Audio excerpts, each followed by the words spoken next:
All right, so rewilding, huh? Yeah, you've given us a ton to unpack here. Articles on mental health benefits and practical tips, even some pretty inspiring stories about how it's transformed people's lives. It's We're going deep on this one.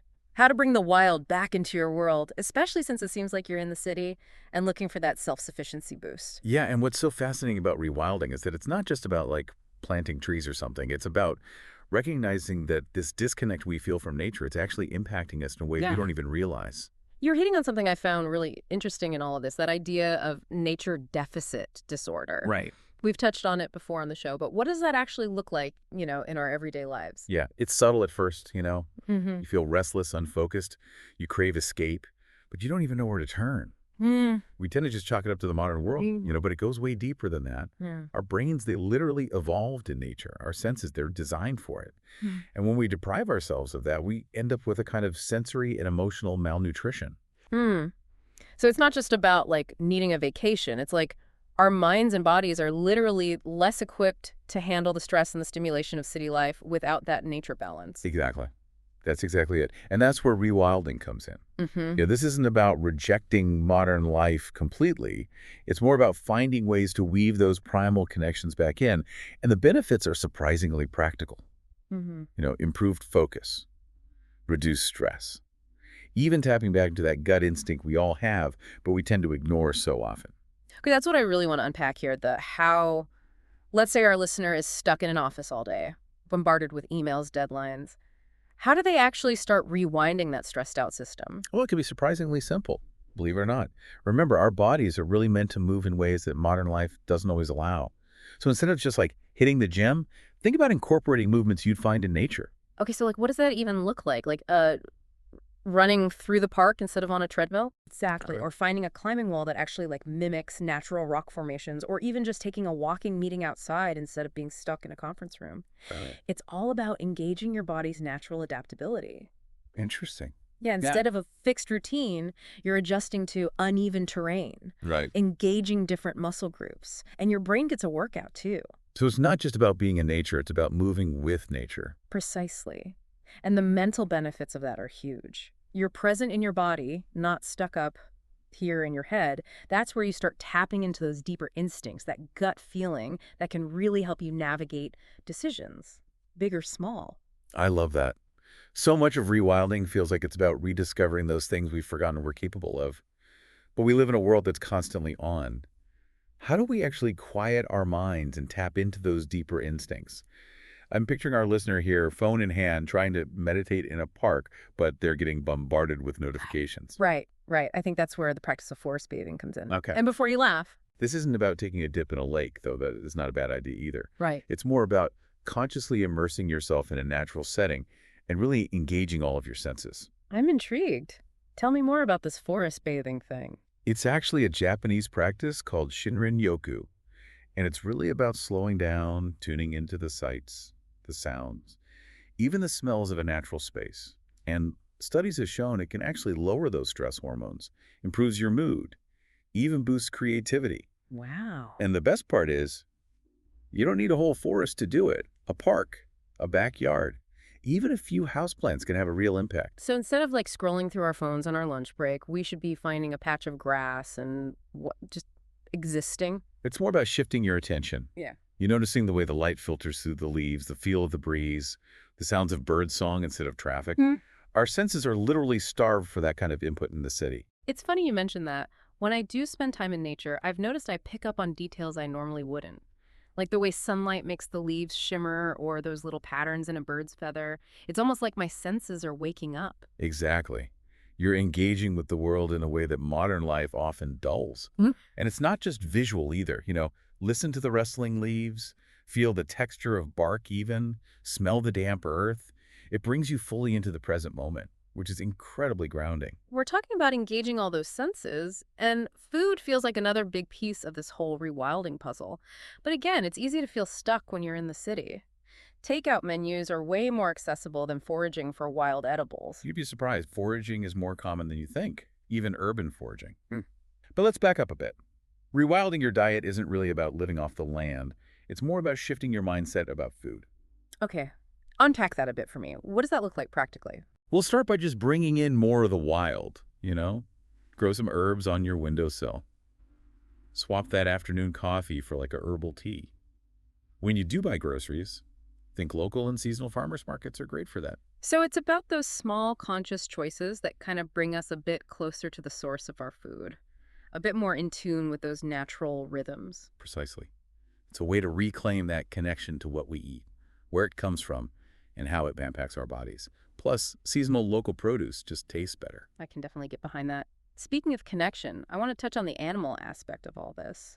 City life can feel so separate from the natural world, including, animals. Yeah, it's easy to forget we're part of this intricate web of life, and animals are essential to that. Rewilding is about remembering those ancient bonds we have with other species. Okay, so how do we actually do that in a respectful way, especially in an urban setting? I can't exactly go hug a squirrel in the park, though I've been tempted. While I wouldn't recommend hugging random squirrels, the key is really mindful interaction. Start by just learning about the wildlife in your area, the types of birds, the critters that come out at night.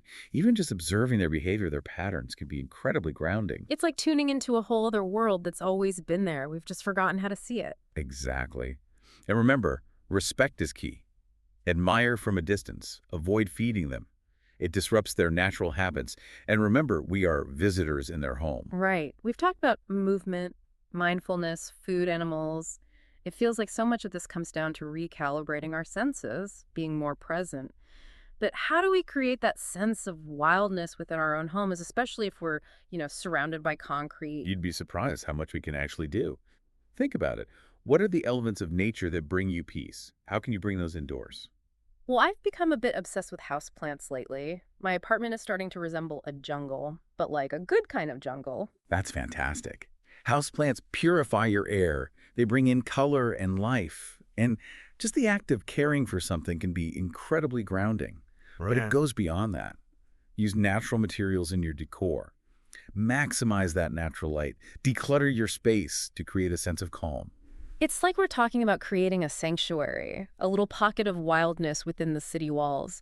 But what about rewinding our minds? That feels like the bigger challenge. How do we quiet the noise of the city and those ingrained thought patterns that keep us so disconnected? It's like we're so used to operating on autopilot, glued to our screens and those to-do lists. We've kind of forgotten how to just be. You hit the nail on the head there. It's about unlearning some of those deeply ingrained habits. Yeah. That constant need for productivity, for instant gratification, for logic over intuition. Those are all modern constructs that can really block us from connecting with that wilder, more intuitive part of ourselves. So how do we start to undo that programming? It's not like we can all just quit our jobs and move to the wilderness, Right. though it sounds pretty tempting some days. Yeah, you don't have to escape the city to find that wildness within. It starts with small, conscious acts of rebellion against that autopilot mode. Okay. Put down your phone and really observe your surroundings. Take a different route to work just to shake things up. Yeah. Spend time in nature without an agenda, without feeling like you need to be productive. It's about giving ourselves permission to just be,